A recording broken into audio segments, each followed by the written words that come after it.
Olá, sejam todos e todas bem-vindas a mais uma live do programa Reflexões Pedagógicas, Diálogo entre a Teoria e a Prática, que discutirá o tema Educação Infantil, Criança Curiosa, Professor Provocador. Essa live foi elaborada pela equipe da Gerência da Educação Infantil, CEMED. O Reflexões Pedagógicas é um programa de formação continuada da Secretaria de Educação de Campo Grande, executada pela Superintendência de Gestão de Políticas Educacionais, SUPED. Para a realização desse evento, contamos com o apoio da Divisão de Tecnologia Educacional e da Divisão de Educação Especial. Agradecemos também às nossas secretárias, professoras Elza e Soraya, nosso superintendente, professor Leonel, e a nossa gerente, Isabel Correia. Agradecemos também aos tradutores e intérpretes, Josiane e Solange. Bem-vindos à nossa live. Meu nome é Carla, sou professora e atualmente faço parte da Gerência de Educação Infantil. Essa live destina-se aos professores da educação infantil que atuam com as crianças do grupo 1 ao grupo 5. Será discutida a distribuição de conhecimento por meio de experiências e atividades científicas para as crianças da educação infantil. E será conduzido por mim e pelas professoras Ana Lu e Clau, que compõem a equipe da Gerência da Educação Infantil. Convido vocês para participarem do chat, deixando suas impressões e dúvidas. A nossa equipe está à disposição para responder os possíveis questionamentos.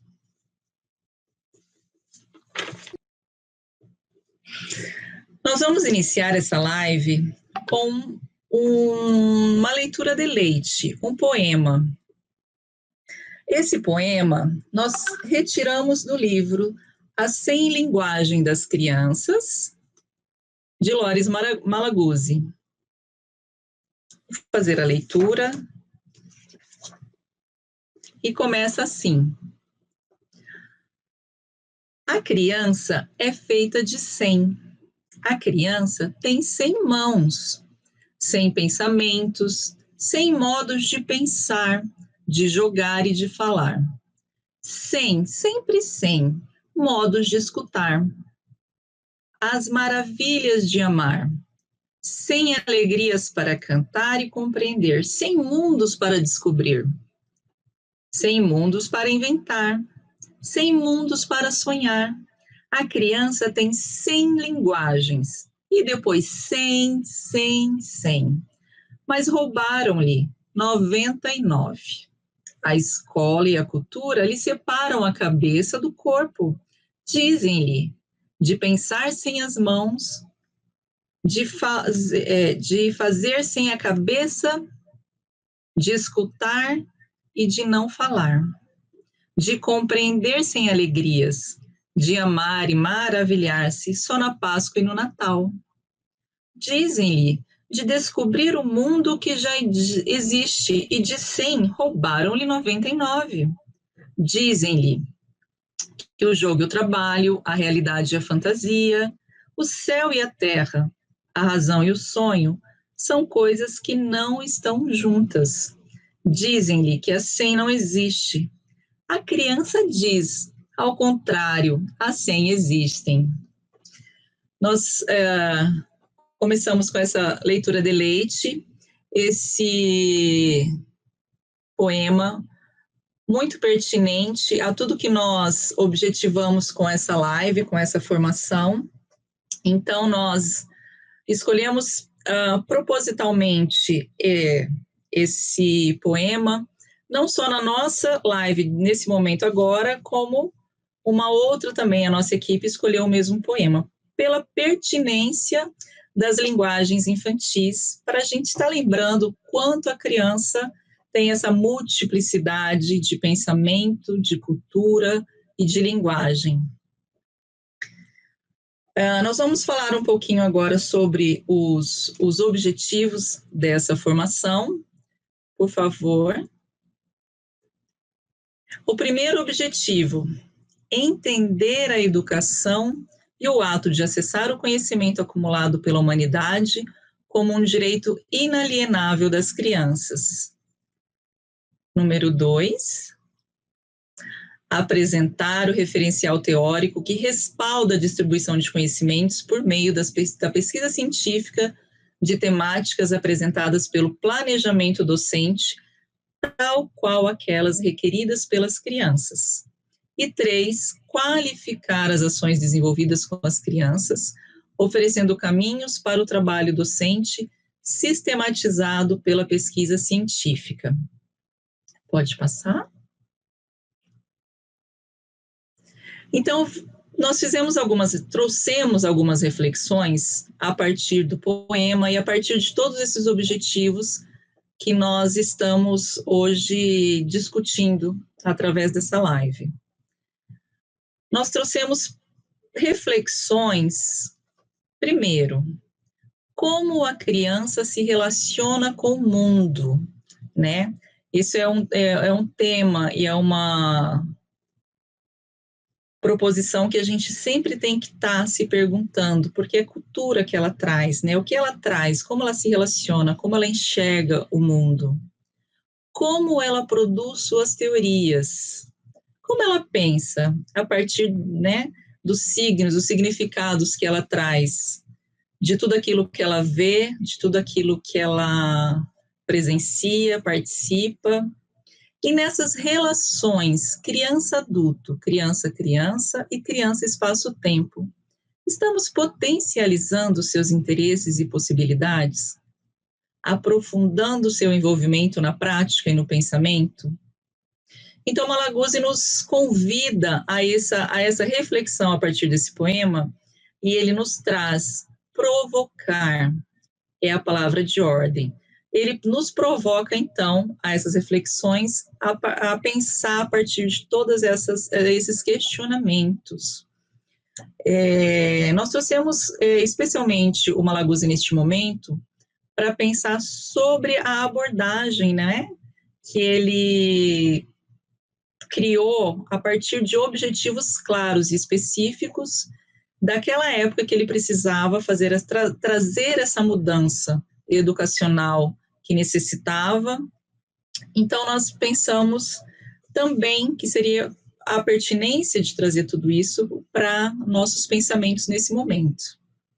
Pode passar? Continuando. Então, a criança, na sua experimentação, ela busca, ela encontra o inesperado. E ele também nos traz a refletir sobre deixarmos a ideia de que a criança é dependente, frágil e deve ser guiada, deixar de colonizar seu pensamento, porque nós temos assim, não, às vezes sem querer, né, essa mania de dar as perguntas, não darmos a oportunidade da criança perguntar, explorar e pensar por si só. Então, Malaguzzi afirma, as crianças trazem as perguntas inéditas, e não aquelas que já estão instaladas, porque perguntas todos nós temos, e nós temos mania, né, de perguntar por eles. Então, assim, por isso que ele nos convida a deixar de colonizar o seu pensamento. Né? Mais uma reflexão aí para nossas práticas pedagógicas. Pode passar?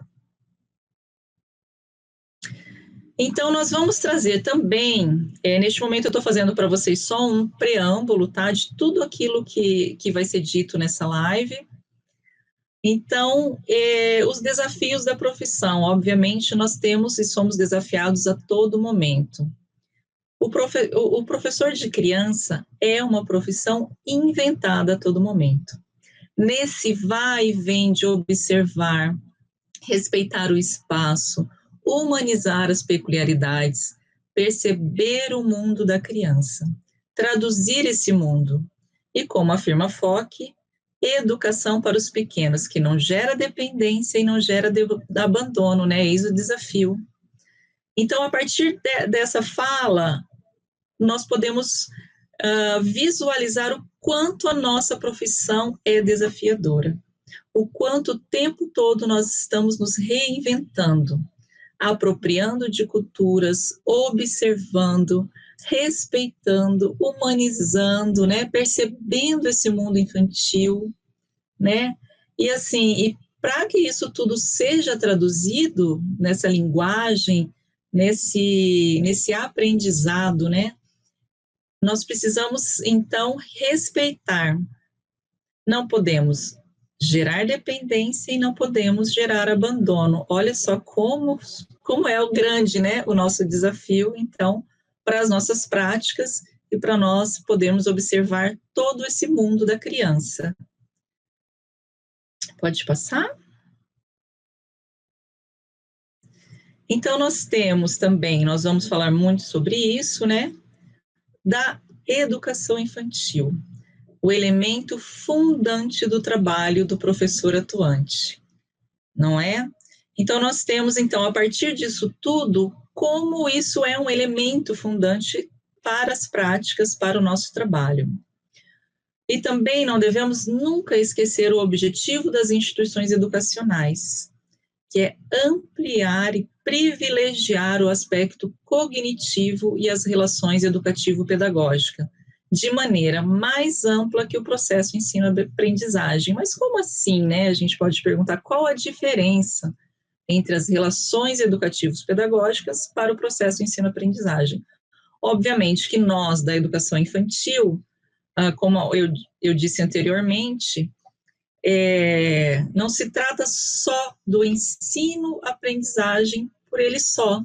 É preciso privilegiar todo esse mundo da educação infantil, todo esse mundo da criança.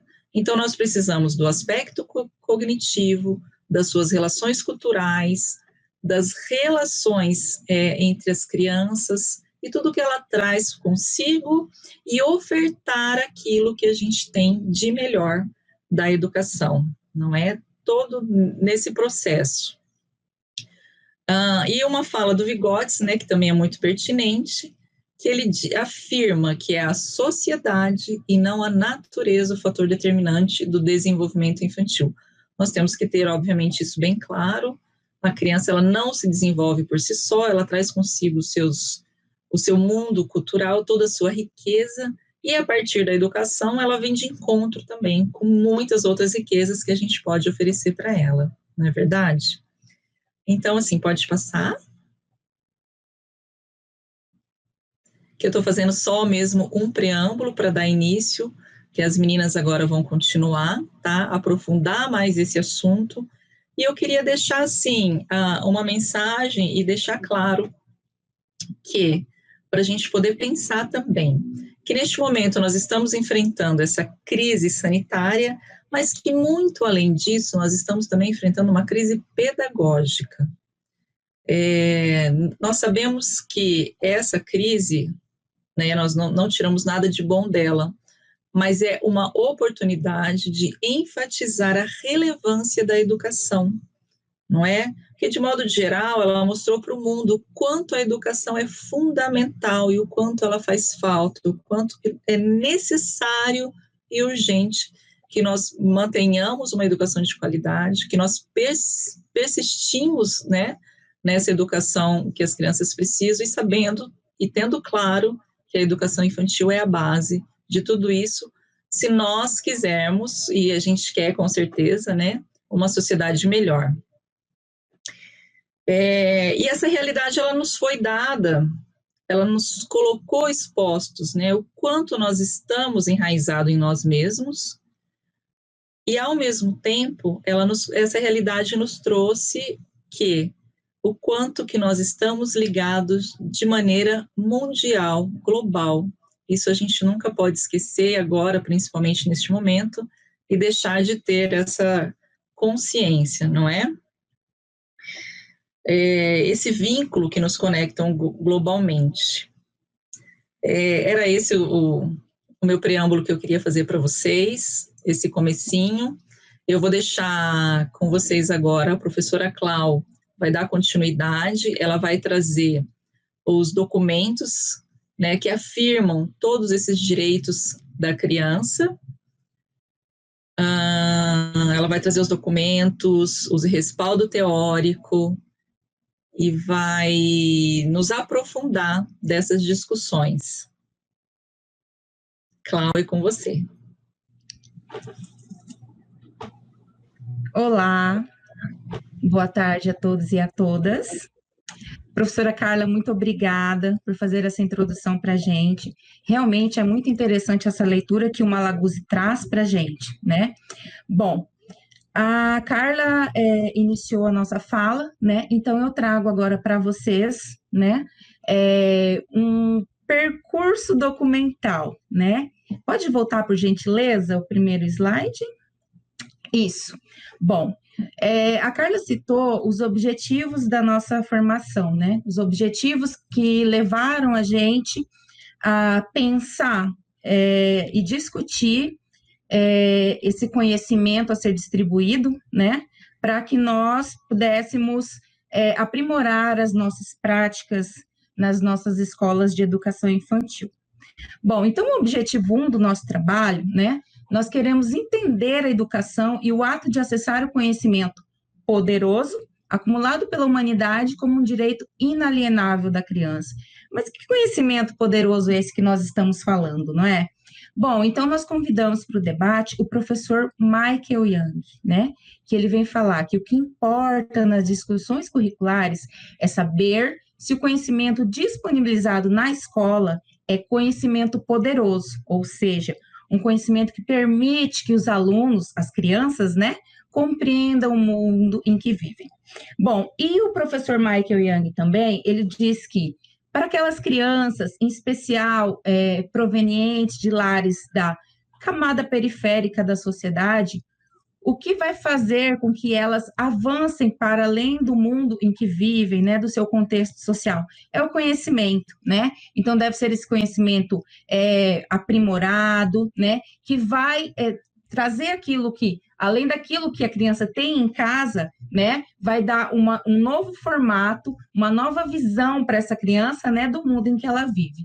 Aqui nós temos uma imagem da minha tia Eva, né, e a gente pode observar que as crianças estão cozinhando, né? Elas colocaram ali um pneu, um tatame, e ali do lado onde era a floreira, elas transformaram num armário, e ao fundo tem uma criança que fez uma cabaninha com uma mesa, né? Então elas estão já utilizando um espaço diferente, e a gente vai falar disso mais para frente. Pode mudar, por gentileza? Pode passar o slide, por gentileza? Obrigada.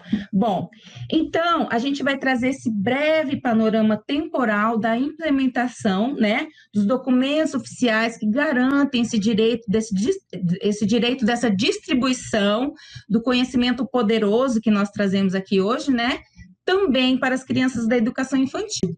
Bom, lá no ano de 1988, né, quando foi promulgada a nossa Constituição Federal, em seu artigo 208, traz a seguinte temática, né? A seguinte afirmação: educação pré-escolar como direito assegurado, né? Então, como que a gente faz uma leitura, né, desse conceito? Educação pré-escolar, né? Era um conceito que isolava a educação infantil das outras etapas, por quê? Ele atribuía à educação infantil algo pré à escola, que não fazia parte, né? Então, era uma preparação para o que era considerado educação, né? Que seria o ensino fundamental e o ensino médio. Bom, no artigo 23 também da Constituição Federal, né, diz que é competência da União, dos estados, do Distrito Federal e dos municípios proporcionarem os meios de acesso à cultura, educação e ciência, né? Aí lá na redação, né, da emenda de 2015 fala que a ciência, a tecnologia, a pesquisa e a inovação. Então, a gente, assim, começa já a observar, né, que ao longo do tempo, conforme, né, os estudos foram acontecendo, né, essa visão de educação pré-escolar atribuída para a educação infantil, ela começou a ser mudada. Pode passar, por gentileza, o slide. Obrigada. Bom, agora nós trazemos aqui a LDB de 1996, né? Ela já traz uma outra visão da educação infantil. Bom,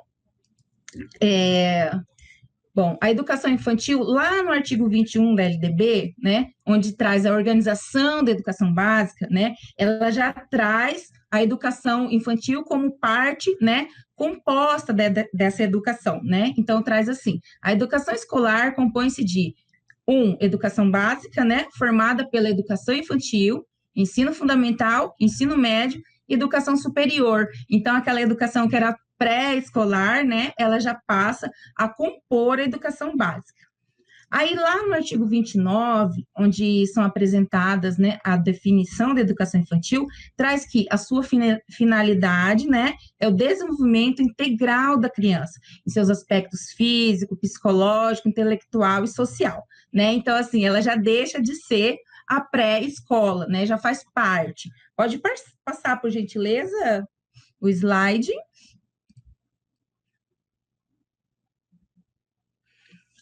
Bom, aqui a gente traz o artigo 9, né, das incumbências da União, estabelecer, em colaboração com os estados, né, Distrito Federal e os municípios, as competências e as diretrizes que vão nortear, né, a construção do currículo, né.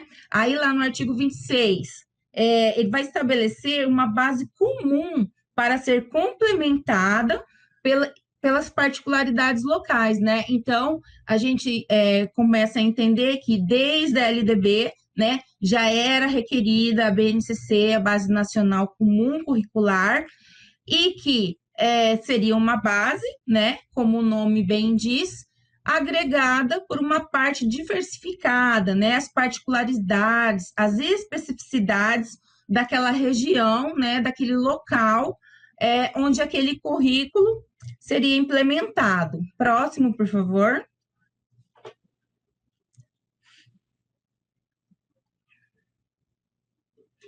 Bom, aí nós trazemos, né, no debate também o professor Jamil Cury, né, que ele faz uma leitura, então, da educação básica, né? Resulta daí que a educação infantil é a raiz da educação básica, o ensino fundamental é o seu tronco e o ensino médio é o seu acabamento. E dessa visão holística de base que se pode ter uma visão consequente das partes. A educação básica torna-se, dentro do artigo 4º da LDB, um direito do cidadão à educação e um dever do Estado de atendê-lo mediante oferta qualificada, né? Então, veja bem, né? Essa alusão que o professor Jamil Cury faz, né? A uma casa, uma visão holística de uma casa, né? A educação infantil é o seu solo, né? É a sua fundação. Aí temos lá o ensino médio como suas paredes, perdão, o ensino fundamental como suas paredes e o ensino médio como seu teto, seu acabamento, né? Então, nessa visão holística, nessa visão de um todo, né? A educação infantil já faz parte. E lá no final ele fala, né? Oferta qualificada, né? Para a educação infantil também, para as crianças da educação infantil também. Pode passar, por gentileza.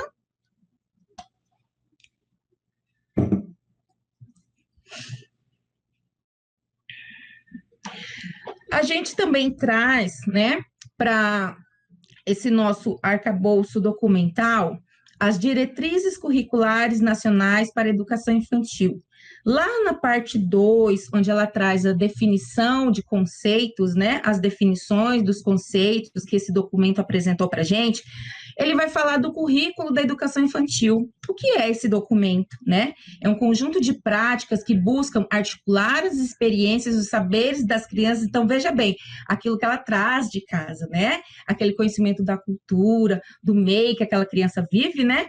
Com um conhecimento que faz parte do patrimônio cultural, né? Aquele conhecimento selecionado que o professor Michael Young chamou de conhecimento poderoso, né? Então, assim, nós, professores, na elaboração do currículo, nós articulamos esses conhecimentos, né? A gente acolhe aquilo que a criança traz da casa dela, né, que é da cultura dela, né, e articula com esse conhecimento, né, selecionado, né, pelos curriculistas, pelos professores, né, as pessoas que pensam a educação infantil, né, de modo a promover o desenvolvimento integral dessa criança.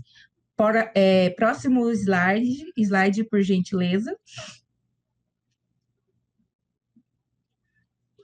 Bom, chegamos então, né, à Base Nacional Comum Curricular, né? Então, o que a gente tem para observar nesse documento, né? Que com o intuito de nivelar a distribuição dos conhecimentos básicos, né? Lembra que eu falei agorinha, né? Tem o conhecimento que é básico, que todas as crianças da educação infantil em território nacional, elas têm o direito de receber, e aquele conhecimento agregado que é específico, né, da região onde aquela criança mora, né? Da modalidade, se é uma escola agrícola, né? Se é uma escola quilombola, se é uma escola indígena, né? Então, isso vai ser agregado pelas pessoas que são responsáveis pela implementação do currículo daquela região, né? Então, com o intuito de nivelar, né, essa distribuição de conhecimento para essas crianças, foi implementado no ano de 2017, né, a BNCC para a educação infantil, né? Bom, essa BNCC, ela definiu 6 direitos de aprendizagem das crianças, né? Que, por meio dos campos de experiências, né? Ele foi estruturado, né, por campos de experiências, e são 6 campos de experiências intermediados, né, pelas brincadeiras e atividades. Pode dar um enter para mim, por gentileza? Aqui. Bom, alguns anos atrás, em uma das nossas formações continuadas, né, que a gente proporcionou para os nossos professores, as nossas equipes, nós perguntamos para os nossos professores, né, qual era a opinião deles, né, sobre a BNCC, claro, depois de uma leitura desse documento, né, o que poderíamos fazer no nosso documento, né, lembrando que a BNCC era uma base e nós gostaríamos de agregar, né, o que é nosso, o que é específico aqui da nossa rede. Bom, então, em consequência dessa pesquisa, os 5 campos de conhecimento, né, dados pela BNCC, aqui no município de Mato Grosso do Sul, nós desdobramos em um campo a mais, né? O último campo que aparece aqui na tela, espaço, tempo, quantidades, relações e transformações, né? Nós entendemos que ele poderia se desdobrar em mais um campo, mundo social e natural, investigação, relação, transformação e preservação, né? Neste campo aí nós damos luz, né, às ciências naturais, às ciências da natureza, né? As ciências humanas, as pesquisas, né? Toda essa área do conhecimento que nós entendemos, né? Nossos professores entenderam que essas crianças tinham direito, né, da distribuição desse conhecimento. Então, aqui no município do Mato Grosso do Sul, nós temos, além dos 5 campos de conhecimento, né, os campos de conhecimentos trazidos pela BNCC, nós temos um campo a mais. No 4º campo, escuta, fala, pensamento e imaginação, nós também, né, junto com a nossa equipe, com os nossos professores, nós pensamos em melhorar um pouco esse campo, né? Bom, então esse campo que era escuta, fala, pensamento e imaginação, ele passa a se chamar escuta, fala, escrita, pensamento e imaginação, porque nós compreendemos, né, a escrita como uma expressão da linguagem necessária, né, para a função social que a linguagem oral da escrita carrega, né? Então, nessa discussão, ensina a escrever, não ensina a escrever na educação infantil, né? Nossas crianças, as crianças da rede pública, elas têm a mesma capacidade das crianças da rede particular, né? E a gente quer, sim, distribuir esse conhecimento, né? Quando nós fazemos alusão a esse conhecimento poderoso, né? Nós pensamos que dentro do campo da oralidade, nós podíamos, sim, né, estar trabalhando a escrita com as crianças desde a educação infantil. Por gentileza, o próximo slide.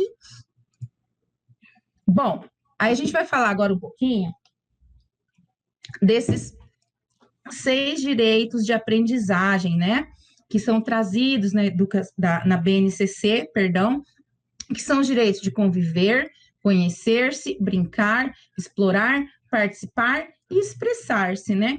Mas como que a gente pode, né, trazendo agora aqui um pouquinho para a nossa live, para a nossa formação, explorar o conhecimento poderoso dentro desses 6 direitos, né? Então, eu vou falar um pouquinho de cada um deles aqui para vocês. Pode dar um toque, por gentileza. Então, primeiro aqui, direito de conviver, né? Bom, para que conviver, né? O que a criança pode desenvolver de conhecimentos, né? Quais são os conhecimentos agregados, né? Na vivência dessa criança, quando a gente favorece a ela, quando a gente proporciona a ela o direito de conviver, né?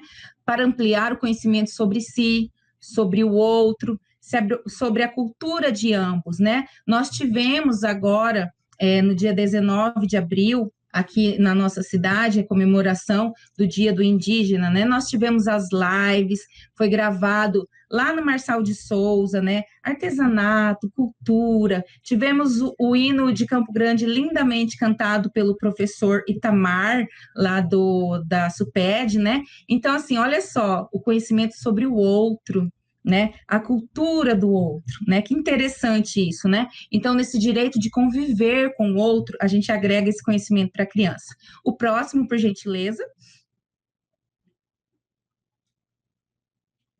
Bom, o direito de conhecer-se, né? E de construir a identidade pessoal, social e cultural de si, do seu grupo, né? Do outro, né? Então, como essa criança se conhece, como ela se identifica dentro do seu grupo, né? Da sociedade, né? Essa alteridade em relação aos outros grupos, né? Então, assim, a gente pode proporcionar tudo isso para essa criança, né? Quando a gente traz para ela o direito de conhecer-se. O próximo direito, por gentileza. Direito de expressar-se. Olha que interessante, né? Os seus sentimentos, as suas curiosidades, suas hipóteses, as suas dúvidas, né? Então, aqui nesse direito de expressar-se, como bem lembrou a professora Carla, né? As perguntas prontas. A criança, ela tem curiosidade. Às vezes você está passando com ela ali para ir para a sala, você passa do lado de uma árvore que tem lá uma borboleta, ou cai uma manga da mangueira ali na hora, e a criança quer saber por que aquilo acontece, né? Por que caiu a manga? Por que agora a árvore tem menos folha? Por que a folha está laranja? Né? Então, esse questionamento da criança, essa vontade de aprender, né? A gente tem que favorecer esse direito para ela de expressar-se. O próximo, por gentileza. Direito de participar na proposição do planejamento de situações de investigação, na busca do conhecimento.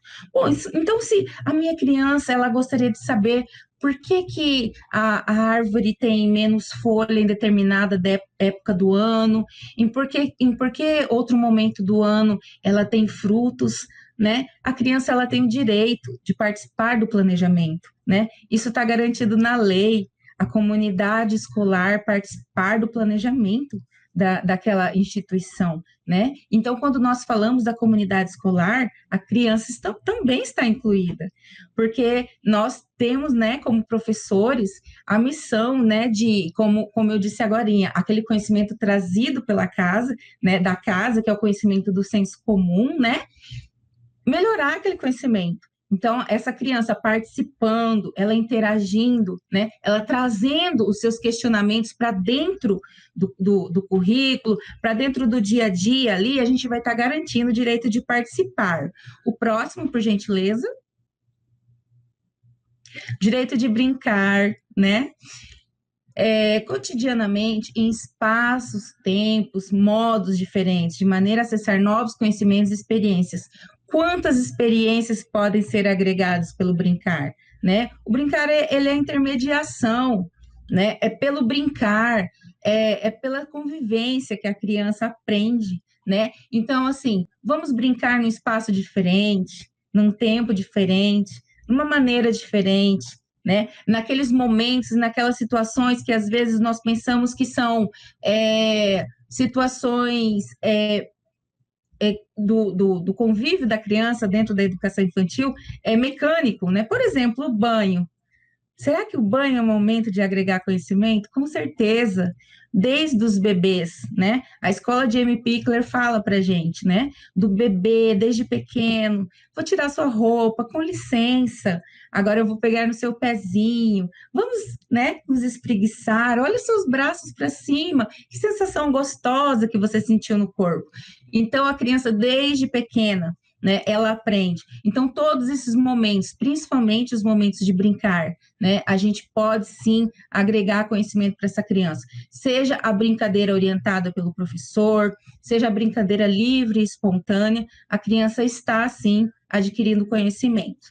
Aí o último, né, é o direito de explorar elementos concretos e simbólicos do mundo ao seu redor, reelaborando e apreendendo conhecimentos, né? Então, essa criança, ela está atenta a tudo. Na live apresentada pela professora Ana Lu e a professora Giovana, nós trouxemos, né, um assunto interessante que estamos hoje em dia em casa, gravando as nossas aulas, e passa lá o carro do ovo, né? Passa lá o vizinho com o cachorro, né, passeando, e o cachorro late, e às vezes os professores param. Mas e lá na escola, né? E lá na instituição? Será que não tem um passarinho na janela?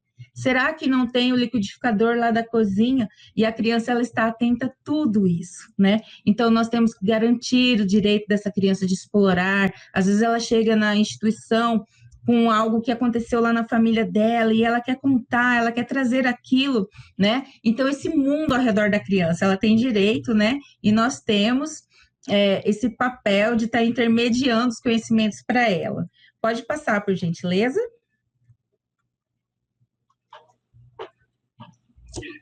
Bom, aí chegamos, né, à menina dos nossos olhos, que é o nosso referencial, que nós estamos trazendo do macro, né, que é desde lá da Constituição Federal de 1988, né, até agora o ano de 2020, que nós implementamos o referencial curricular para educação infantil da CEMED. Bom, do referencial curricular, nós tínhamos muitos excertos para trazermos que respaldassem, né, esse nosso trabalho, essa tese que nós defendemos hoje, né, do conhecimento poderoso na educação infantil, por meio de pesquisas, né, por meio de desenvolvimento de vários planos, planejamentos, projetos que garantem a essas crianças o aprendizado do conhecimento poderoso. Mas nós escolhemos especificamente esse aqui porque ele vem ao encontro da nossa fala, né?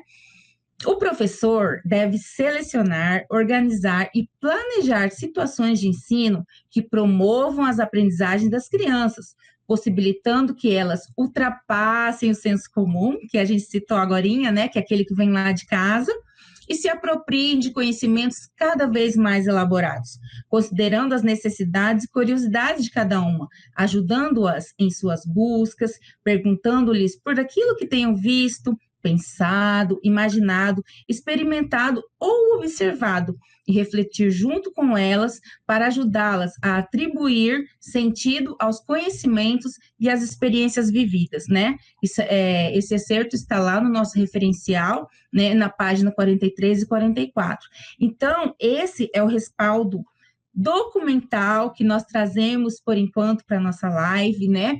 Para garantir esse direito, né? Para entender que lá nas entrelinhas da escrita dessa documentação oficial está dizendo que essa criança tem sim direito à distribuição desse conhecimento elaborado, né? De maneira que ela vá, né? Ela siga os seus estudos, né? Para as próximas etapas da educação básica, um conhecimento rico, né, que vai auxiliá-la, como disse o professor Michael Young, né, a ultrapassar, né, as camadas periféricas da sociedade. Bom, o próximo, por gentileza. Eu vou convidar agora a nossa amiga, a professora Ana Lu, né? E ela vai trazer um respaldo teórico para vocês, de tudo isso que eu falei. Eu entrei com a parte documental e a Ana Lu vai trazer aí todas as leituras que ela fez, né? Ao longo da vida dela, desse tempo que ela está lá com a gente, na GEINF, na nossa gerência, né? Já é uma pessoa muito conhecida aqui por vocês e vai trazer a colaboração dela para vocês. Daqui a pouco eu volto, tá? Muito obrigada por enquanto.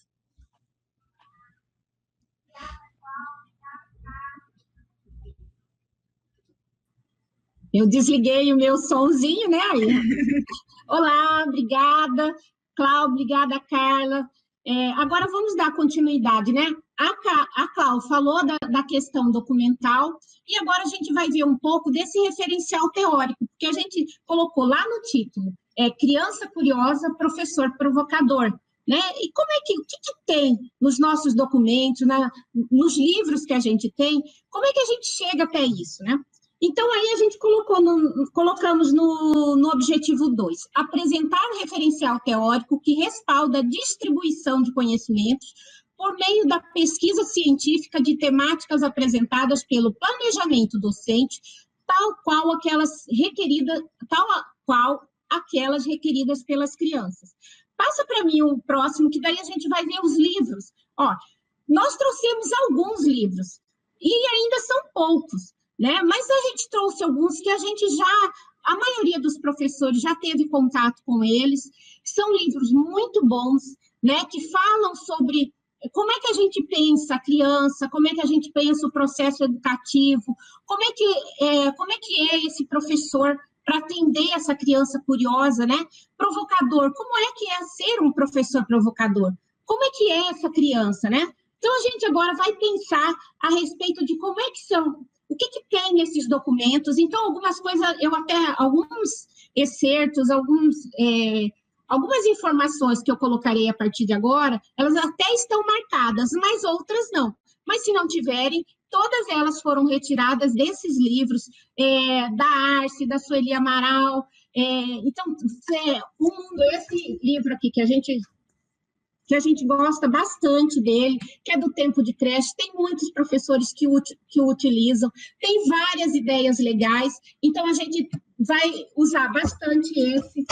Este aqui também é um livro muito legal da Sueli Amaral. Outro dia, inclusive, ela fez uma palestra no BIEB, né, na semana passada. Então, eu acho que foi semana passada. Muito interessante, que nos ajuda bastante a entender esse processo, né, esse desenvolvimento da criança. Passe para mim, por favor. E aí, diante disso, eu trouxe até um excerto assim: ensinar para as crianças é encantá-las com o mundo. Para tanto, é necessário compreender como as crianças se desenvolvem, como elas aprendem e como ensiná-las. E como é que a gente faz isso?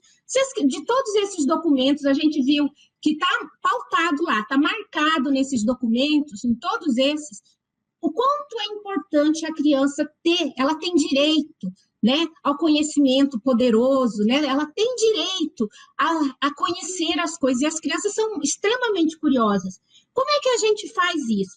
Então, antes da gente entender como é que a gente vai ensinar essa criança, se é que a gente se ensina, o que a gente precisa primeiro saber? Coloca lá para a gente, por favor. Então, essa criança, que ser é esse? Aí tem uma imagem de uma criança jogando lá as folhas para o alto, e aí a gente fica pensando, as crianças, elas são extremamente curiosas, coisas que para a gente parece simples, né? Que para a gente, às vezes, o que é uma folhinha seca lá? Mas para as crianças, esse movimento, essas cores, né? Tudo isso faz com que ela queira saber como é que isso acontece, por que a folha cai, né? Por que ela está dessa cor. Então, são várias coisas. E nós, enquanto professor, precisamos saber como é que ser é esse? E como é que a gente faz isso? A primeira coisa que a gente precisa saber. Passa para mim, por favor. E aí, a gente percebe que tem inúmeros. Aí eu fui estudando, eu estou naquela fase do sei que nada sei, né? A gente estuda muito, e aí eu comecei a prestar atenção. Eu queria saber, assim, como que é a criança para fulano, como que é a criança para um autor, para outro. E daí eu cheguei nesse do Pinto e Sarmento, que ele fala dessa questão. Eu achei muito legal isso, que ele fala assim: quem quer que se ocupe com a análise das concepções de criança que subjazem quer ao discurso comum, quer à produção científica centrada no mundo infantil, rapidamente se dará conta de uma grande disparidade de posições. Então, tem inúmeros conceitos, inúmeras teorias relacionadas com as crianças. Aí nós, enquanto professor de uma rede, por exemplo, nós precisamos estudar e saber o que a gente pensa sobre isso. Que tipo de criança eu quero formar, que tipo de criança eu quero ter na minha sala. Porque eu posso ter do jeito que eu quiser lá, né? Eu posso ser um professor extremamente autoritário, eu posso ser um professor que deixa as crianças pensarem, que dá oportunidade delas falarem, e eu também posso deixá-las ao laissez-faire lá, ao conhecimento espontâneo, que ela vai, se der certo, vai, se não... Mas será que é isso que a gente quer? Aí, continuando ainda com Pinto e Sarmento, no próximo slide, por favor. Ele fala assim, que uns valorizam aquilo que a criança já é, e que a faz ser, de fato, uma criança. Outros, pelo contrário, enfatizam o que lhe falta, o que ela poderá ou deverá vir a ser.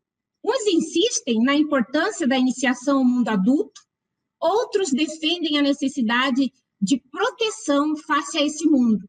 Uns encaram a criança como um agente de competências e capacidade, outros realçam aquilo de que ela carece. Então, nós, enquanto professores, precisamos saber que tipo de criança a gente quer formar, que tipo de criança nós queremos ter, né? Então, diante disso, como é que a gente faz para as crianças? Será que se eu for simplesmente um professor que coloque as crianças lá na sala, que fique só cuidando delas, elas vão evoluir, elas vão construir conhecimentos mais rápido, menos rápido? Como é que será que isso acontece, né? Vamos mais para frente que a gente vai chegando a um denominador comum. Pode passar, por favor?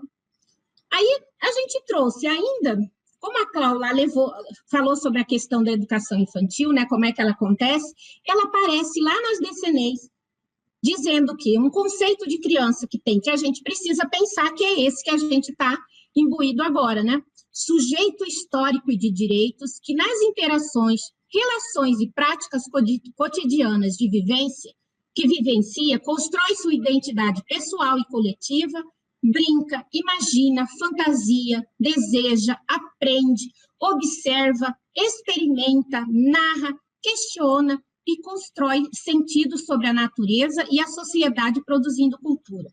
Se lá em 2009 isso já estava dito, né, lá nas diretrizes, desde essa época a gente já deveria saber. E tem muita coisa boa que as pessoas fazem, que já seguem isso, que deixam as crianças ter toda essa construção, né, de participar, não como um ser à parte, mas que é um ser produtor de cultura. E a gente sempre tem que pensar que as crianças, elas não têm uma cultura, não têm um conhecimento diferente do adulto. Ela não tem um conhecimento menor ou maior que o adulto, mas que ele é diferente. A criança pensa de forma diferente. E o professor precisa entender isso, né? E tem muita gente que já entende isso. Mas como a gente sempre tem que pensar, a gente nunca pode generalizar. Tem muita gente estudiosa, mas a gente também está aqui para trocar. Então, a gente troca experiências. Tem muita gente que às vezes está entrando na rede agora. Então, a gente quer com essa live, a gente trocar experiências, né? Poder ajudar, fazer com que a gente pense mais a respeito, né? Às vezes a gente liga no automático e às vezes a gente esquece de algumas coisas. E por conta de que também a gente está passando nessa pandemia, né? Se Deus quiser, logo, logo a gente sai disso, né? Porque está todo mundo sendo vacinado, se Deus quiser, pode ser que seja um pouquinho mais devagar, mas a gente vai chegar lá e, se Deus quiser, a gente vai voltar a ter a alegria das crianças dentro das nossas instituições, da gente poder, né, ver as crianças de novo, construir essa identidade, brincar, imaginar, fazer tudo isso. Então, vamos para frente. Próximo slide, por favor. E aí, bom, a gente falou que tem nas diretrizes falando sobre as crianças, e agora, na BNCC, também tem falando um pouco, as crianças foram evoluindo, né? As pessoas foram pensando diferentes e percebendo que as crianças, os vários estudos que tem, e aí na BNCC está escrito que ser que observa, questiona, levanta hipóteses, conclui, faz julgamentos, assimila valores, que constrói conhecimentos e se apropria do conhecimento sistematizado, por meio da ação e nas interações com o mundo físico e social. E isso significa o quê? Que tudo isso que a criança vivencia, ele não pode resultar num confinamento dessas aprendizagens, como um processo de desenvolvimento natural e espontâneo. Porque as crianças, elas não aprendem, não evoluem né? Senão, como é que a gente... Você vê o tanto de tempo que nós, seres humanos, demoramos para evoluir em determinadas tecnologias. Se a gente deixar a criança a partir do zero sempre, ela vai demorar muito. Então, a gente precisa, a partir de todos esses estudos, a gente percebe que não dá mais para a gente ficar só deixando a criança, a gente fica lá olhando de fora, deixa as crianças, oferece materiais, mas a gente não interage, não intervém. Isso não cabe, né? E na BNCC ainda está dizendo que, ao contrário disso tudo, impõe a necessidade de imprimir intencionalidade educativa, né, às práticas pedagógicas. O professor precisa imprimir uma intencionalidade educativa no seu planejamento, nas ações que vai desenvolver com as crianças, né, porque isso é importante. E aqui, como está na BNCC, no nosso município, né, a gente já trata como grupo 1, grupo 2, até do grupo 1 ao grupo 5, mas na BNCC ainda está falando, né, na creche e na pré-escola, mas que é o que equivale ao que temos hoje do grupo 1 ao grupo 5. Pode passar, por favor? E aí, bom, a gente viu que lá nas diretrizes está falando sobre a criança, na BNCC também fala sobre a criança.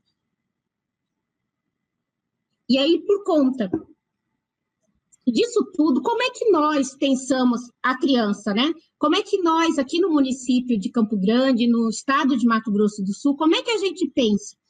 E aí, a gente vai buscar em quem? No Vygotsky, que a gente gosta, a gente já percebeu, a partir de todos os estudos que a gente fez, fica claro para a gente que é isso que nós queremos, né? E como é que é essa criança, a partir desse pensamento, né, desse conhecimento, dessa teoria, desse pensamento do Vygotsky? Elas são constituídas pela relação das esferas biológica e sociocultural. É um ser social e faz parte de um contexto macrosocial que interfere no comportamento por meio de atividades mediadas entre a criança e a linguagem. A linguagem é muito importante nesse comportamento, nessas relações, né? Quando imersa num contexto social, por meio da linguagem, conhece o mundo e, ao mesmo tempo, cria, recria e interage com ele. Então, se a criança cria, recria, interage com ele, como é que ela faz isso? Quem pode ajudar, né? Quem poderá me ajudar? Né? Quem pode ajudar as crianças para entender nesse contexto social? Como é que isso acontece? Será que a criança consegue criar, recriar, interagir com o mundo sozinha? Né? Ela precisa, já a gente está falando da questão macrosocial, que a criança é sociocultural, que ela vive, que o meio intervém nisso tudo, a gente precisa de mais alguém, né? Não dá para ela ficar sozinha. Ela precisa do outro, e esse outro pode ser outra criança, pode ser um adulto, uma pessoa mais experiente, e no caso da escola, né, das instituições educativas, do professor. Pode passar, por favor? Bom, diante disso tudo, a gente vem colocando assim, então, a gente viu do Vygotsky, a gente viu de todas essas questões, e aí a gente vem nesse aqui que está assim, percepções captadas a partir do contato com o meio externo são informações que alimentam o sistema nervoso das crianças, né? E o que isso faz? Quem fala isso é o Howard Gardner, que ele, inclusive, as meninas trouxeram no livro, né, o mundo, Educação Infantil, um mundo de janelas abertas, e elas trouxeram isso e eu achei interessante, porque é exatamente isso que acontece com as crianças, né? As crianças, elas fazem isso daqui, quer dizer, a partir dessas percepções, todas essas experiências que elas vivenciam, vai disparando memórias, aprendizagens, experiências, né? São as percepções captadas pelas crianças. E isso tudo faz o que com elas, né? No processo educativo, como é que isso acontece? E ele compara, o Howard Gardner, ele compara isso a uma rede de passa para mim no próximo, para a gente poder entender melhor. Uma rede na qual estão entremeados. Então, a criança, no centro disso tudo, vivendo experiências, ela vive experiências, estratégias, referências, símbolos, registros, conceitos, tudo isso está entremeados numa grande rede do que ela foi vivido significativamente. Então, a criança constrói conhecimento a partir das experiências de todas essas ações que ela vive significativamente. Porque se não tiver significado para ela nem dá bola. Ela é tão inteligente que se a coisa for muito fora do comum, não vai interessá-la, né? E aí ela acaba não se desestimulando de algumas questões. Passa para mim, para o outro. Então, essa criança, ela é curiosa, questionadora, ela é interessada e sensível às relações com as pessoas e às interações com o mundo físico. As crianças aprendem, assumem novos comportamentos e atitudes e aplicam seus saberes em outras situações. E isso a partir de experiências significativas. E a partir de que ela vivencia, né, de que ela experimenta todas essas experiências, ações significativas, ela constrói conhecimento. Né? Passa para mim, por favor. O que torna... Bom, as crianças constroem conhecimentos a partir de tudo isso que a gente viu, né? Mas o que torna as crianças pesquisadoras por natureza? Por que a gente ouve falar assim que as crianças são curiosas, que elas gostam? Tudo, desde bebê, eles começam a engatinhar e cai e vai de novo. Eles começam a perceber o olhar da mãe, o jeito como é que é. Né? Eles são, desde que eles nascem, eles são pesquisadores por natureza, desde bebê. Né? E aí essa pesquisadora, a Susan Angel, ela colocou que a curiosidade provocada pela novidade e pelo desconhecido é o que faz com que as crianças se sintam atraídas pelo que destoa daquilo que estão acostumadas. Então, as crianças, se ficar naquele mesmismo, aí gera bagunça, gera coisa, porque as crianças, elas gostam de conhecer coisas diferentes, né? E às vezes a gente até fala que as crianças são novidadeiras, né? Basta passar, por exemplo, a Cláudia falou assim, da borboleta, às vezes passa isso. E isso tudo, ao mesmo tempo que é interessante, que as crianças se distraem, né, para essas questões, ela precisa desse professor que a gente vai ver, o professor provocador, porque também não vai dar, né, para a gente sempre que ela se distrai, que ela queira. Eu vi uma borboleta. Como é que o professor faz isso, né? Sem ficar naquela coisa, porque senão fica pulando de galho em galho, acaba virando um tema gerador e você não aprofunda. Mas como é que o professor precisa fazer isso, né? Como é que ele consegue, a partir de levar em consideração essas curiosidades, essas questões levantadas, que a Cláudia falou também lá, né? Que as crianças levantam, como é que a gente pode fazer isso, né? E nessa pesquisa também diz que a pesquisa e a alegria pela descoberta são alimentadas porque as crianças nascem curiosas, né? Se você trabalhar nesse sentido, trazer coisas diferentes para ela, aprofundar em conhecimentos que sejam significativos para ela, elas vão se interessar por isso porque elas nascem curiosas. Tudo que é diferente, né? Que ela não sabe como é que funciona, ela vai querer saber. E isso está nesse livro aí do mundo, O Mundo de Janelas Abertas, que é bem interessante a discussão que eles fazem lá. Passa para mim, por favor. Curiosidade. Aí, tudo bem, a gente viu lá que a criança é curiosa, né? Que tem que ter um professor provocador. Como é que isso funciona? Aí eu fui procurar, né, num dicionário, o que é que significa curiosidade. Né? E a gente vai ver, lá no Howes, no dicionário Howes, diz que curiosidade é quem tem grande vontade de saber, vontade de ver, de conhecer algo novo ou desconhecido. Informação igualmente surpreendente e interessante, isso que as crianças gostam. Paixão, gosto por coisas raras, originais. As crianças, e às vezes, são originais, são raras, são coisas que para o adulto, às vezes, nem é tão interessante, uma folha caindo, um brinquedo que voa e que cai, assim, como é que isso cai, né? Por que tem raio? Por que chove? Que às vezes o adulto nem está mais aí pensando nisso, mas para as crianças isso é importante, né? Como é... Bom, dando continuidade a isso, né? Paixão, gosto por coisas raras e originais, e aí a gente continua no próximo slide.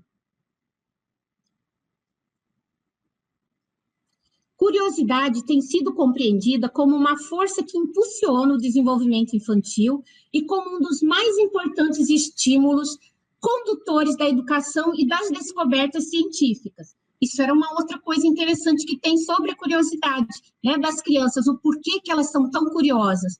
Pode passar, por favor? Por meio do temperamento curioso, a criança interessada se aproxima dos elementos da natureza e da cultura para aprender sobre os conhecimentos acumulados pela humanidade.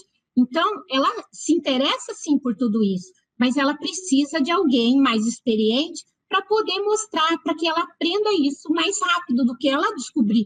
Por exemplo, a humanidade descobriu o fogo, demorou milhões de anos para acontecer isso, né? E a criança precisa de alguém. Quem é essa pessoa mais experiente que pode passar, que pode ajudá-la a construir esse conhecimento? Pode passar, por favor? E quem é que pode fazer isso? O professor, né? Que a gente aqui está chamando professora ou professora provocadora. E aí eu trouxe aqui uma imagem de uma reflexão pedagógica que teve lá na CEMED em 2018. E essa imagem está mostrando as professoras assim, super envolvidas, né, com uma máquina, né, muito antiga, né, essa vitrola, e outros materiais que tinham ali. E isso também tem a ver com as crianças. As crianças, assim como os professores ficaram interessados com isso, as crianças, os professores precisam fazer isso com elas também. Passa, por favor. As crianças são ávidas por conhecimento, e quem ajuda a potencializar isso são os adultos. E como é que eles fazem isso? Oferecendo boas perguntas e bons cenários de pesquisa, né? E isso não significa que o professor deve conduzir essas ações, considerando somente o seu ponto de vista. Ele precisa, sim, considerar os pontos de vista das crianças, né? Diante dos seus planejamentos, de tudo que ele faz, ele precisa fazer isso. Vamos para frente? E para ele pensar isso, né, como é que ele faz isso? Como é que ele considera esse ponto de vista? Como é que ele sabe como vai fazer isso? Né? O professor provocador, né, ou a professora, ele tem que pensar quem é a criança, como é que ela aprende, como é que ela elabora conceitos, né? Como é que ela faz tudo isso? Vamos para o próximo?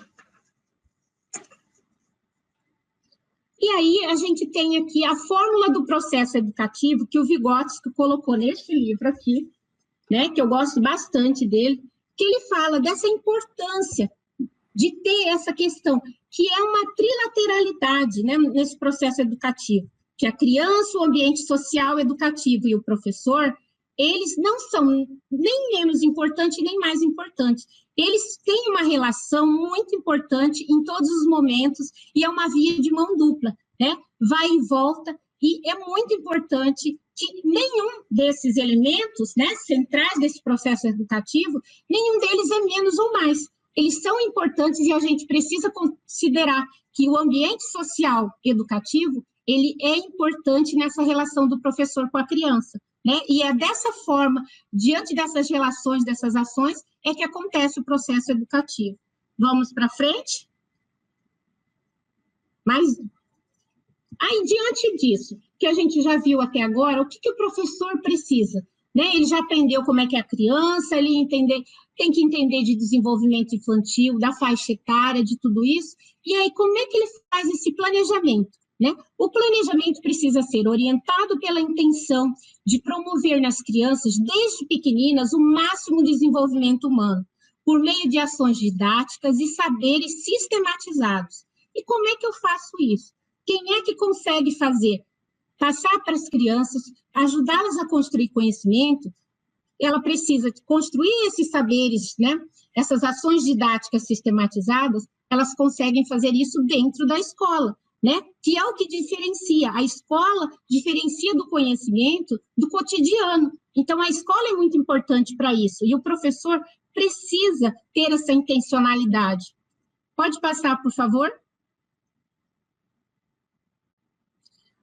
E, diante disso, o que ele pode propor nesses planejamentos? Né? Propor atividades que enriqueçam as possibilidades de atividade das crianças, que as desafiem e que façam avançar o nível de desenvolvimento real, já alcançado pelas crianças. Então, as crianças, elas já têm aquele conhecimento, mas elas precisam, com a ajuda do professor, né? Nós garantimos que as crianças realizem elas próprias ou com a nossa parceria ajuda. Então, ela precisa avançar nisso, né? Que é o desenvolvimento proximal. Atividades que as encantem e sobre as quais as crianças tenham muito para contar para os outros. As crianças precisam ser, quando elas se interessam por alguma coisa, elas querem saber cada vez mais e elas gostam de contar, né? E é isso que é importante, que elas possam contar. Quando a gente vê as crianças chegando, falando para os pais que elas contaram sobre determinadas coisas que elas aprenderam na escola, a gente percebe que aquilo que a gente está desenvolvendo, que aquelas ações que a gente está desenvolvendo, está mostrando, fazendo boas perguntas, né? Instigando, ouvindo suas hipóteses, tendo paciência para isso, a gente sabe que o nosso trabalho está dando certo. Então, diante disso tudo, o que é que a gente tem, né? A gente já percebeu que o professor, esse professor provocador, ele precisa existir, ele precisa aparecer mais a partir de agora, né? Principalmente porque daqui a pouco a gente vai voltar. E como é que a gente vai voltar? É claro que tem toda uma questão de adaptação antes, mas a questão do conhecimento, ele é um direito inalienável para as crianças, né? Então, a gente precisa encontrar caminhos, encontrar formas de propor atividades que a gente tenha paciência de ouvi-las, de ouvir as suas hipóteses, as suas perguntas, né? E agora a gente vai dar continuidade com a Clau, que ela vai falar do terceiro objetivo, tá bom? Eu espero que a gente tenha... Vamos lá, Clau. Ok, o microfone estava mudo. Obrigada, Ana Lu, trouxe para a gente, né, todo esse conhecimento acumulado aí ao longo dos anos lá na secretaria, né, trabalhando lá com a gente. Bom, então, pode passar o slide, por gentileza. A gente vai trazer, então, o objetivo 3, né, o último objetivo aí da nossa formação. Dar algumas dicas, né, para a gente qualificar as ações desenvolvidas com as crianças, oferecendo caminhos para o trabalho docente sistematizado pela pesquisa científica, né? Então, a gente traz aí, né, porque as imagens, às vezes, elas falam por si, né? Uma criança lá dentro do rio, quem será que essa criança? Uma criança ribeirinha, né? As crianças dentro da escola, as crianças numa horta, a criança com uma lupa observando ali a tartaruga, né? Aí ali uma experiência embaixo, né? Aquela experiência que a gente sempre faz na escola, né? O que flutua, o que afunda, né? Mas será que quando a gente traz essa experiência, o que flutua, o que afunda, a gente fala qual o porquê, né? Por que que tal objeto flutuou? Por que que tal objeto afundou? Não é só esse conhecimento com o fim em si. A gente tem que aprofundar. A criança tem vontade de saber, né? E a gente tem esse trabalho, né? De estar levando, né? Aprimorando esse conhecimento da criança. Pode passar, por gentileza. Bom, então como que a gente pode fazer isso, né? A Ana Lu já trouxe todo esse respaldo teórico, então a gente vai observar um pouquinho o espaço e o tempo como distribuidores de conhecimento, né? Então a gente traz aqui esse organograma, né? A organização do espaço e do tempo, somado à organização de experiências e atividades de pesquisa que forneçam conhecimentos selecionados pelo professor, pela professora, né? Ou aqueles requeridos pelas crianças, porque nós já deixamos, né, bem claro aqui que essa criança tem que ter voz, ela tem direito de fazer os seus questionamentos, né? Bem como lembrou a professora Ana Lu, a gente tem as nossas sequências, o nosso trabalho, planejamento, né?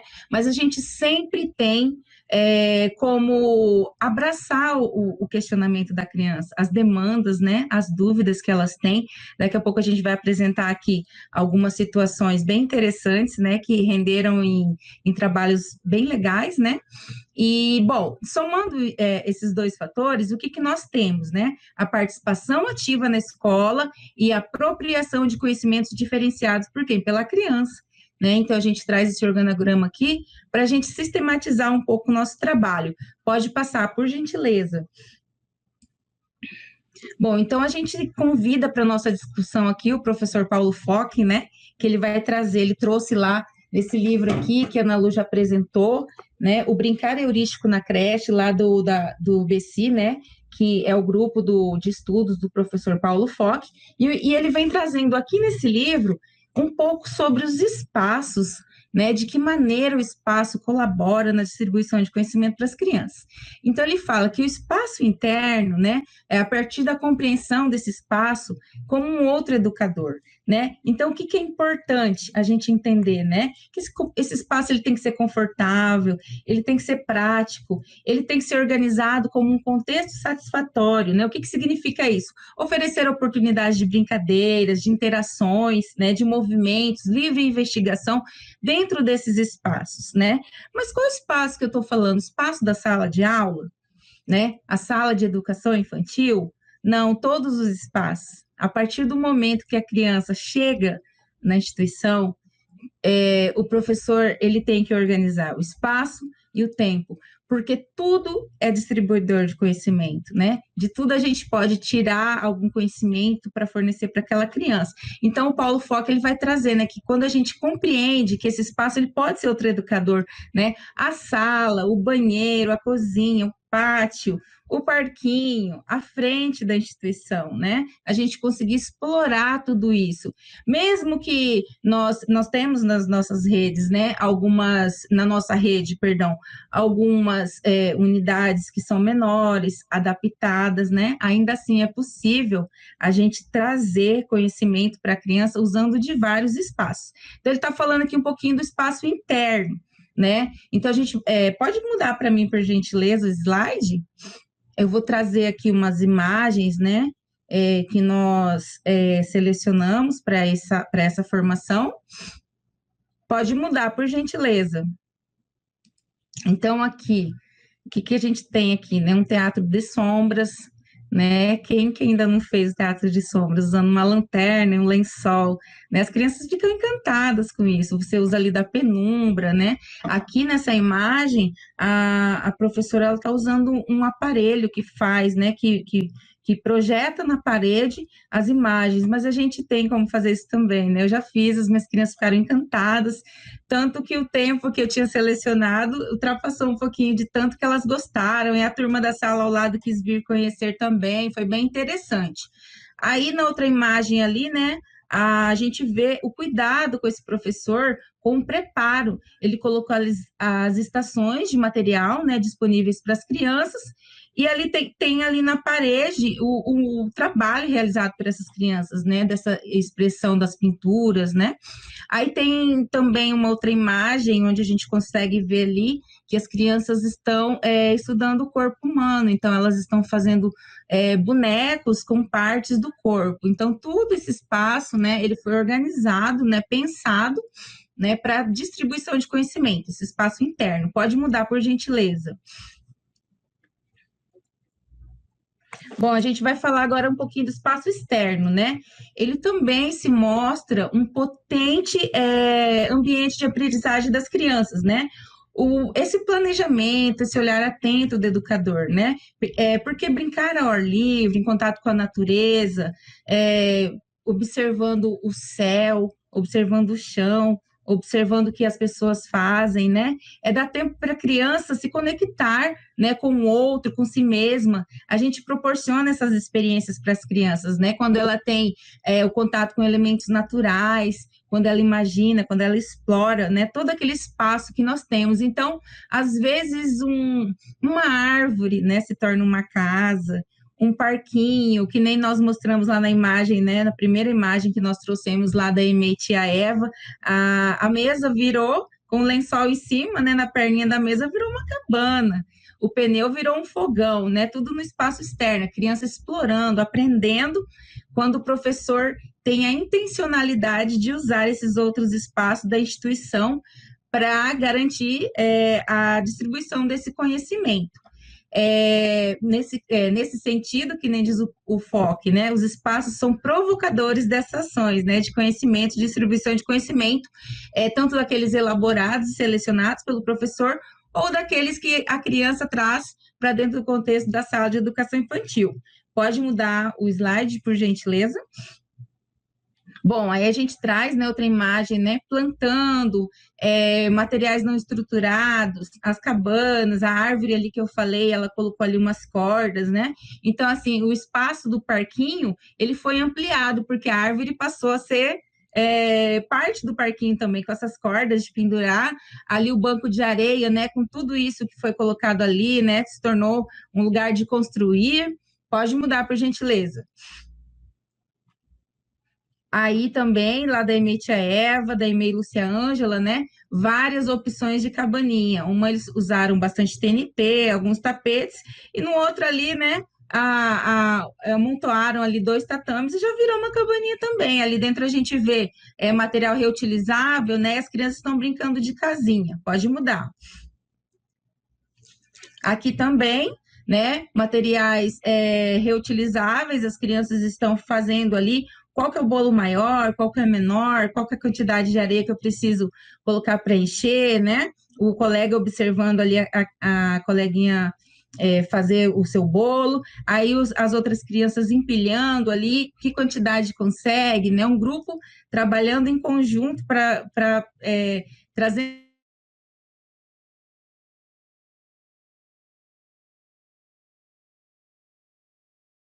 eles.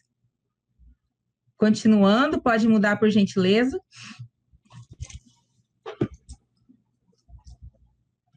Bom, agora a gente vai falar um pouquinho do tempo, né? Já que a gente falou do espaço, da organização do espaço, né?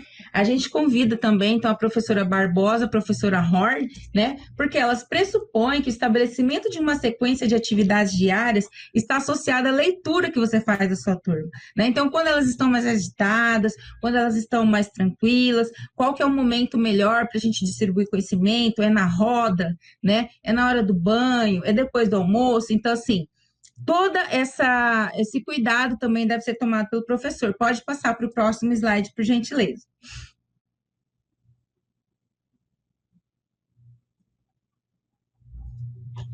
O próximo slide, por favor. Bom, então a gente traz aqui, né?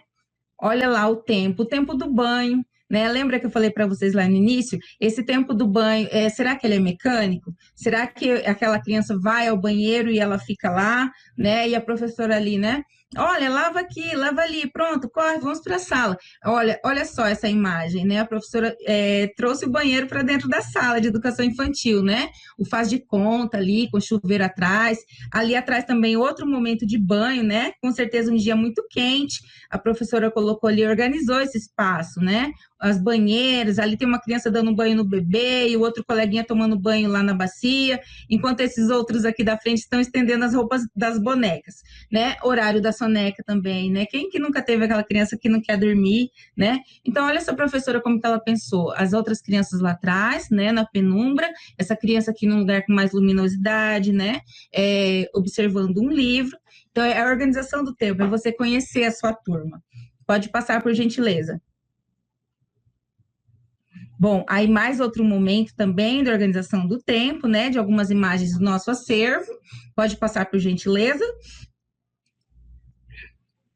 Bom, criança curiosa e professor provocador, né? Então, a gente vai trazer agora algumas situações que nós selecionamos aqui para vocês, que a gente achou interessante, né? Então, como eu disse antes, as imagens falam por si só. Então, tem a criança aí olhando o binóculo feito de material reaproveitável, a outra criança observando o globo, as outras crianças ali brincando, né? Quem é a maior, quem tem mais força, quem não tem. Aí outra criança com aquela experiência clássica que nós temos nas ciências, né? Que é o vulcão com vinagre e bicarbonato, né? Que explode, fica aquela coisa linda que as crianças se encantam e querem saber por que aquilo acontece, que é uma reação química, né? Por gentileza, o próximo slide. Bom, A gente trouxe, então, desde lá do pequeno, das crianças pequenas, né? Porque existe aquele paradigma, né? Que lá no grupo 1, no grupo 2, a gente não pode agregar esse tipo de conhecimento, não pode trazer experiências, né? Eu sei que os professores da nossa rede, eles têm bastante conhecimento disso, tem bastante projetos, né? A gente recebe lá na GENF bastante coisa interessante para os nossos grupos, mas a gente quis falar porque ainda existe um pouco de resistência, né? No grupo 1 e no 2. Isso aqui é o projeto Sapatos, né? A gente trouxe essas ideias, né? Porque o que acontecia, né? A diversidade de calçados, crianças que ainda não andavam iam para a escola com as meias, né? Então, as professoras, elas colocaram aqui em vários campos, elas optaram por usar outros nomes, né? Matemática, linguagem, natureza, sociedade, arte, mas que no nosso documento curricular a gente trata como campos de conhecimento, né? Então, assim, em cada um desse campo, o que elas poderiam trazer, agregar ao conhecimento dessas crianças? Então, tem ali, né? As crianças trocando de sapato, um mobile com os vários modelos de sapatos, vários tamanhos. Pode mudar, por gentileza? Aí ela traz aqui nessa foto preta e branca, né? Uma foto clássica que muitas pessoas já viram, que é esse sapato feito de garrafa PET, né? E ela também traz essas possibilidades para as crianças, né? Quais são os outros materiais que a gente pode usar, né, para construir o sapato, as pegadas, a marca dos pés. Pode passar o próximo, por gentileza. Aí a gente traz, né, Beatles para além das cores, né? Esse projeto, ele foi uma demanda apresentada por duas crianças que foram num shopping e viram uma exposição dos Beatles, né? E eles trouxeram, né, para a sala, conversaram com a professora, falaram que era muito interessante, mas nesse momento a professora estava trabalhando cores, né? Então ela associou essa demanda, essa vontade de saber das crianças ao projeto dela. Então ela trouxe lá fotos preto e branco e questionou para as crianças: por que será? O que aconteceu com as cores? Por que vocês estão preto e branco, né? Ela trouxe também a construção de uma máquina fotográfica, ela trouxe também um disco dos Beatles, trouxe a vitrola, as crianças ficaram super interessadas, né? Essas duas experiências, esses dois trabalhos, nós tiramos lá do link Tempo de Creche, que também é um livro, né? Então, a gente precisa dar esses créditos aqui. Por gentileza, o próximo. E aqui a gente traz um trabalho bem interessante, que foi realizado na nossa rede.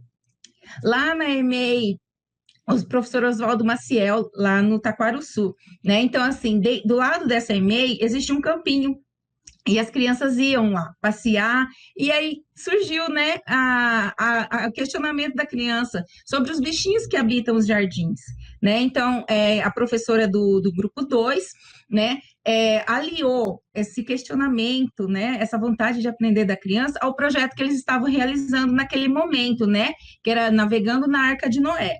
Então, essas fotos aí são da culminância do projeto, pode passar por gentileza. Aí as crianças visitando o jardim onde moram os bichinhos, pode passar. Aí analisando e construindo, a professora levou para a sala, né, um balde lá que essas crianças iam plantar, né, e ali uma criança esticando a meia calça, porque eu vou mostrar para vocês o resultado na frente, as crianças pintando, pode passar por gentileza. Aí as crianças construindo papel machê, né? A professora primeiro ela inicia o trabalho, mostra, e as crianças desenvolvendo sua autonomia, né? Ali um ajudando o outro, observando, o outro ia colocando água. Pode passar, por gentileza? Bom, contemplando os resultados, né? As crianças plantaram na meia calça e ali tem, né, o processo dos bichinhos de meia calça, cada criança tinha um, e nasceu a graminha, que é o cabelo do bichinho, né? Ali também tem as crianças mostrando para os colegas seus feitos. Aqui tem, eu achei muito interessante, um banner científico, né? Não precisa de escrita, né? Tem ali a foto das crianças realizando trabalhos, os bichinhos sendo apresentados. Então, é o resultado dessa pesquisa, né? Então, a criança trouxe uma inquietação, a professora abraçou aquilo, desenvolveu a pesquisa e ali eles estão apresentando o resultado. Crianças do grupo 2, pode passar por gentileza. Bom, dando continuidade, a FECIT Reme, né, que aconteceu em 2019, foi uma feira muito importante, foi um marco, né, no município de Campo Grande, porque a gente não tinha uma feira de ciências, né, para mostrar o resultado das pesquisas, E eram pesquisas desde a educação infantil até o ensino médio, né, das escolas rurais, do EJA, eu acho que tem uma, né, então todo mundo participou disso, mas eu entrei nesse processo por ser da educação infantil e porque queriam trazer para a educação infantil para essa feira. E de início eu achei que não ia funcionar. Assim como alguns professores, eu também achei que não. Mas a partir do momento que eu comecei a estudar, a ver funcionar, eu me apaixonei, me encantei pela feira, né? E eu percebi. E aí, com a culminância da feira, tiveram muitos professores, a gente teve que fazer um curso, né, que foi por módulos, e aí só esses professores que participaram desse curso é que puderam se inscrever na feira, a partir das experiências, das hipóteses que fizeram, das pesquisas, então eles se inscreveram nisso, mas foi divulgado. Mas alguns professores até falaram que eles não tiveram acesso a isso, mas eu espero que das próximas vezes agora a gente consiga isso. Né? Então, essas crianças, teve uma escola que foi a Corajosa, acho que de educação infantil, né, que foi corajosa e colocou as crianças nessa feira, né? Fez a pesquisa, porque eles já tinham esse costume de fazer, né, essas pesquisas, de ver as hipóteses das crianças, como é que elas viam isso tudo, e construíram, né, todo esse material e levaram para a feira. E eles fizeram o maior sucesso, as crianças participaram, elas se interagiram com o público, né, do jeitinho delas, mas elas interagiram. Nós tomamos, enquanto educação infantil, a gente tomou cuidado com o espaço, porque é um espaço, na hora de você ir lá preparar, de você apresentar o resultado da sua pesquisa, é um monte de gente, né? Era um monte de... Elas poderiam ficar cansadas, então a gente organizou um espaço para elas. Na hora de... Passa para mim para o outro slide. No momento da premiação, a gente também se preocupou com isso, né? A gente, já lá desde as regras, a gente colocou que as crianças da educação infantil, elas receberiam todas certificados, que elas não receberiam uma medalha de melhor ou né, de primeiro, segundo, terceiro lugar, mas que todas elas receberiam o certificado de participação. Quando elas foram para o auditório, a gente se preocupou com o espaço para elas ficarem, porque estava lotado, não tinha local para sentar, a gente levou as almofadas. Então, elas fizeram o maior sucesso, elas subverteram a ordem, porque a gente tinha pensado, não, elas são muito pequenas, melhor deixar elas só meio período. Elas não quiseram, elas quiseram participar. Então, e eu acho que isso foi muito legal, porque foi a coordenadora Silvia, com as professoras, e elas encamparam isso e ajudaram.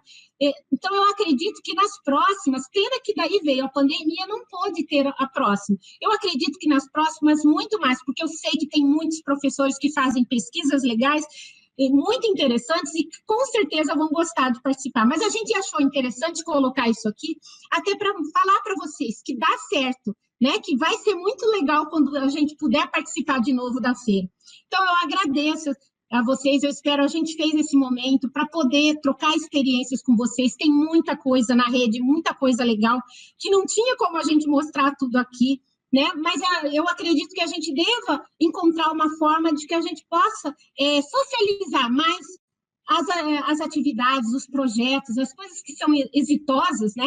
Os projetos exitosos da rede, a gente encontrar um caminho de poder mostrar para todo mundo, além do Instagram, do Facebook, tá bom? Então, a gente agradece, eu vou passar para a Carlinha terminar a nossa live de hoje, tá?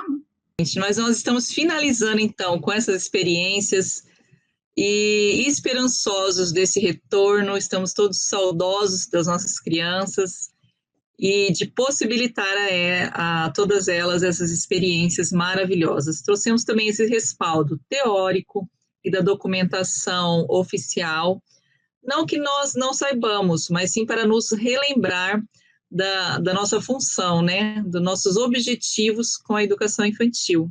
Agradecemos a participação de todos, as meninas, as intérpretes. Deixamos aqui o nosso telefone da Gerência da Educação Infantil e o endereço do blog para vocês poderem ligar, qualquer dúvida. Estamos à disposição, acessem o blog, tem muitas informações pertinentes a tudo, a nossas ações, né, com as crianças da educação infantil. E é isso. muito feliz por poder participar pela primeira vez de uma live, de uma formação com vocês. A GENF está à disposição, mais uma vez. Obrigada ao Jefferson, ao pessoal da EdTech. Obrigada, professora Ana Lu. Obrigada, professora Clau. Até a próxima. Espero que vocês tenham aproveitado. Tchau.